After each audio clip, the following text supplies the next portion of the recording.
Bismillahirrahmanirrahim. Assalamualaikum warahmatullahi wabarakatuh.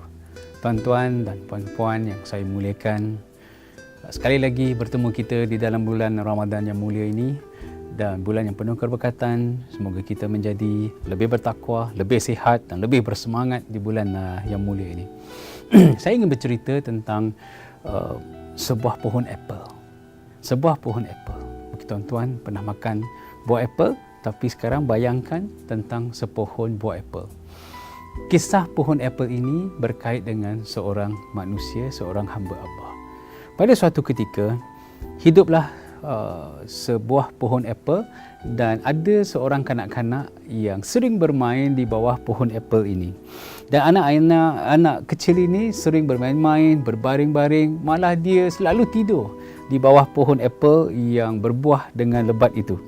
Dan pohon apple merasa sangat bahagia, sangat seronok sebab dia boleh bermain-main dan anak kecil itu boleh bermain-main dengan pohon apple itu. Hidup mereka berdua sangat bahagia. Tahun demi tahun berlalu. Anak kecil ini setelah meningkat usianya, dan pada suatu hari telah lama dia tidak datang untuk menziarahi pohon apple, bermain-main di bawahnya. Apa yang berlaku? Pohon apple bertanya, di mana anak kecil ini? Kenapa dah lama dia tak datang? Tetapi tuan-tuan dan puan-puan, pada suatu ketika, anak kecil yang dah besar ni datang kepada pohon apple. Dan ditanya oleh pohon apple, kenapa engkau lama tak datang? Anak kecil ni kata, saya sibuk dengan sekolah. Dan saya sibuk dengan buku, dan saya nak beli buku, nak beli permainan, saya tak ada duit. Lantas apa yang dikata pohon apple? Oh, kau dah tak ada duit? Tak apa. Ni, ambil semua buah-buah apple ini, buah-buah apple yang ada di tanganku, di rantingku ini, kau juallah kesemuanya. Lantas anak ini mengambil buah-buah itu dan dijual semuanya di pasar. Dia dapat duit dan dia beli permainan dan dia beli buku. Setelah itu, lama dia tak datang kembali menziarahi pohon apple tadi. Kemudian apa kata pohon apple? Wahai anakku, kenapa kau dah lama tak datang? Aku rindu, aku selalu teringat waktu-waktu ketika kau selalu bermain di bawah pohonku ini. Dan kata anak itu, wahai pohon apple, aku dah semakin meningkat dewasa dan aku perlu bekerja untuk mencari duit, dan tak lama lagi aku nak kahwin dan aku perlu ada duit yang banyak. Lantas pohon apple itu berkata, wahai anakku, jangan bimbang. Kau ambillah, potonglah kesemua dahan yang ada padaku ini, kau juallah, jadikan dia sebagai kayu api. Dan duit-duit itu nanti engkau saralah hidupmu, saralah isterimu. Wah, anak itu tadi yang telah dewasa berasa seronok, berasa bahagia. Ditebangnya dahan-dahan pohon apple itu, kemudian dijualnya sebagai kayu api. Dapat duit, boleh sara hidup dia dan boleh juga menyara keluarganya. Kemudian lama dah anak itu tidak datang. Lama dah anak itu tidak menziarahi pohon apple itu. Kemudian dia datang lagi suatu hari kepada pohon apple. Dan pohon apple yang terlalu merindu menyapa budak ini, menyapa anak ini. Nah, kau dah dewasa, dah ada keluarga, dah berapa anakmu? Dan dia cakap, aku dah ada 3 orang anak. Tetapi sekarang ini aku tak ada duit. Aku nak sara anak-anak aku. Mana aku nak dapat duit nak sara anak-anak? Pohon apple itu memejamkan matanya, menarik nafas panjang. Kemudian dia berkata, wahai anakku, aku minta maaf banyak-banyak. Aku dah tak ada ranting dan aku tak mampu mengeluarkan apple-apple untuk engkau jual. Jawab anak ini, tak mengapa wahai pohon apple. Aku pun dah tua, gigi pun dah tak ada, aku nak gigit apple. Lantas pohon apple itu tadi memejamkan mata, berfikir lagi bagaimana caranya untuk membantu anak ini.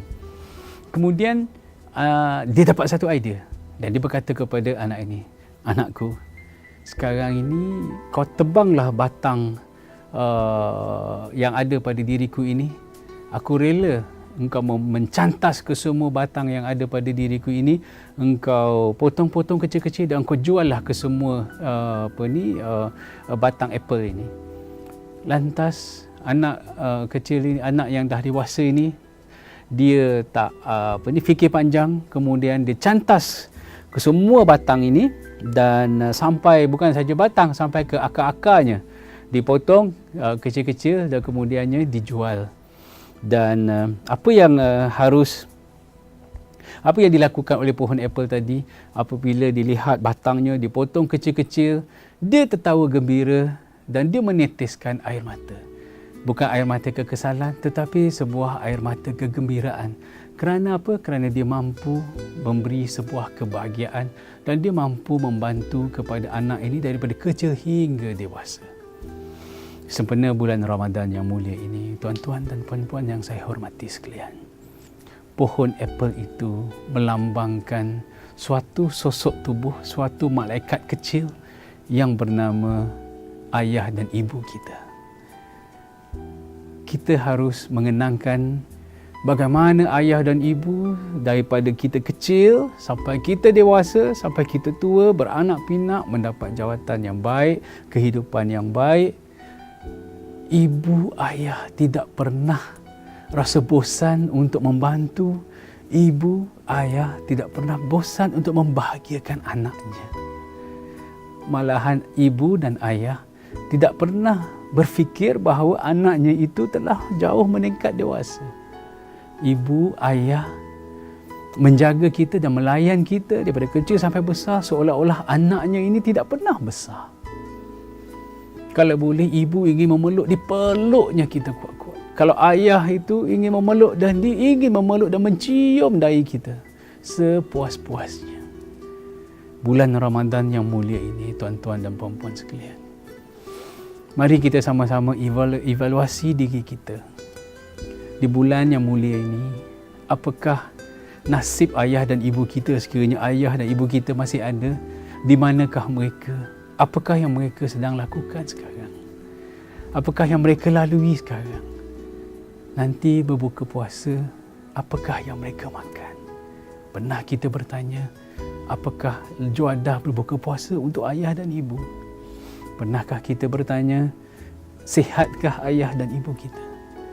Dan kepada ibu dan ayah yang telah meninggal, pernahkah kita bertanya kepada diri kita, berapa banyak Al-Fatihah dan surah-surah Al-Quran yang kita hadiahkan kepada mereka? Berapa banyakkah amalan-amalan yang kita panjangkan untuk mereka? Sedangkan mereka itu sentiasa membahagiakan anak-anaknya, tidak kira hujan, panas, tidak kira letih, tidak kira mereka itu lelah.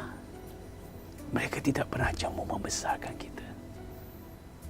Malah kita bertanya, berapa kerap kita menelefon bertanya khabar tentang ayah dan ibu. Di bulan Ramadan yang mulia ini, berapa banyak waktu kita luangkan untuk membahagiakan dua malaikat kecil yang bernama ayah dan ibu. Berapa banyak jasa yang kita ingin balas dalam bulan Ramadan ini. Berapa banyak kenangan yang mampu kita pikul sepanjang Ramadan ini. Tuan-tuan dan puan-puan yang saya hormati sekalian, inilah sosok tubuh yang menjadi idola, menjadi kebanggaan untuk kita.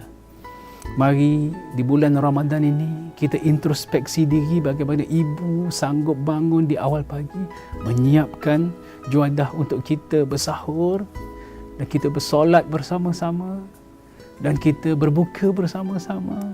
Suatu kenangan yang sangat indah, suatu kenangan yang sangat membahagiakan, suatu kenangan yang sangat memberi kesan kepada kita, wahai tuan-tuan dan puan-puan sekalian. Inilah masanya bulan Ramadan ini kita merapatkan diri kita dengan ibu dan ayah yang masih hidup. Mari kita sebagai anak, kita melakukan hal yang sebaliknya.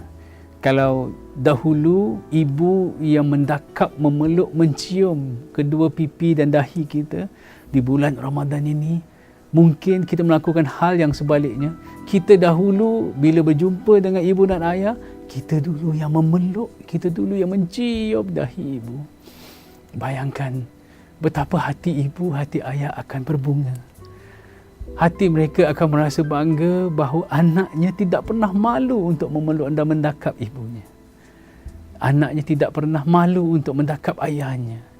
Malah di dalam hati anak ini dan di dalam hati ibu ada suatu perasaan yang sangat indah walaupun tidak pernah bertemu tetapi saling mengingati.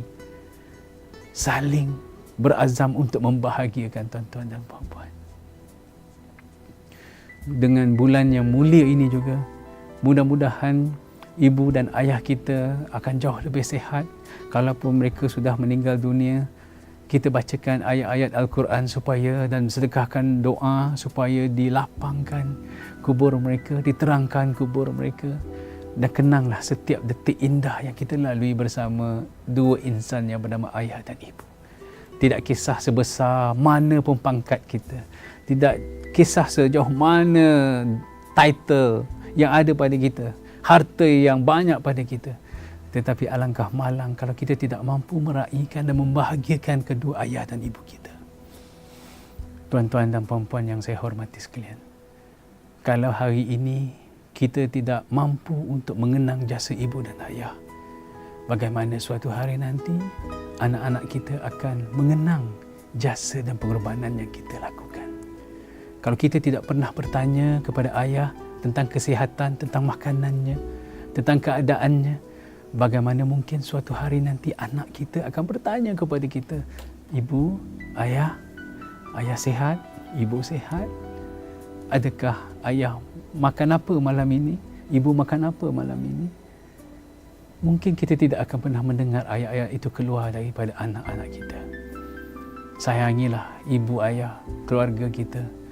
Kenanglah. Dan kalau boleh, telefonlah mereka sekarang ini juga. Bertanya khabar, memberikan mereka berita-berita bahagia dan berkongsi dengan sedikit kekayaan, sedikit harta yang kita ada. Bahagiakan hati kedua ibu dan ayah kita. Jangan lupa untuk melakukan hal itu, tuan-tuan dan puan-puan. Itu nampak kecil tetapi sebenarnya besar nilainya di mata Allah Subhanahu Wa Taala. Redanya Allah untuk kita masuk ke syurganya, iaitu apabila ibu dan ayah kita reda kita ini menjadi anaknya. Ibu reda anak ini masuk ke dalam syurga Allah. Dan murkanya Allah Subhanahu Wa Taala apabila mengundang kemarahan daripada ibu dan ayah kita. Justru inilah peluang untuk kita meningkatkan lahan amal, pahala yang berganda-ganda, membahagiakan kedua ibu bapa kita, meraihkan mereka, bertanya khabar, memberikan suatu pelukan dan suatu ciuman yang sangat manis untuk mereka. Ciumlah tangan itu selagi mana kita masih mampu mencium tangan mereka. Suatu hari nanti bila tiba masanya, tidak ada tangan yang bernama ayah dan ibu untuk kita cium lagi. Waktu itu sudah terlambat untuk kita memohon sebuah kemaafan, sebuah keampunan. Mudah-mudahan ibu dan ayah tidak menyimpan jauh-jauh, tidak menyimpan dalam-dalam perasaan tidak redha kepada kita sebagai anaknya. Dan pulang kampung nanti, balik ke kampung, kita minta ampun banyak-banyak kepada kedua ayah, kedua ibu. Mungkin pada bulan-bulan yang lepas kita ada menyakiti hati mereka, kita melukakan hati mereka, kita mengecewakan mereka. Mudah-mudahan kita mendapat keampunan daripadanya, insya-Allah taala. Tuan-tuan dan puan-puan, mudah-mudahan kita dapat melalui ibadah puasa ini dengan sebaik yang mungkin, dan mudah-mudahan kita dapat bersama-sama dengan kedua ibu bapa yang masih hidup untuk sama-sama kita bersolat berjemaah, pergi ke masjid untuk menunaikan solat tarawih, dan itulah sebuah detik kebahagiaan, itulah detik sebuah kemanisan dalam sebuah keluarga. Akhir kata, sama-sama kita meningkatkan amalan, sama-sama meningkatkan kasih sayang. Wabillahi taufiq wal hidayah. Wassalamualaikum warahmatullahi wabarakatuh. AMR TV, saluran Ramadan Anda.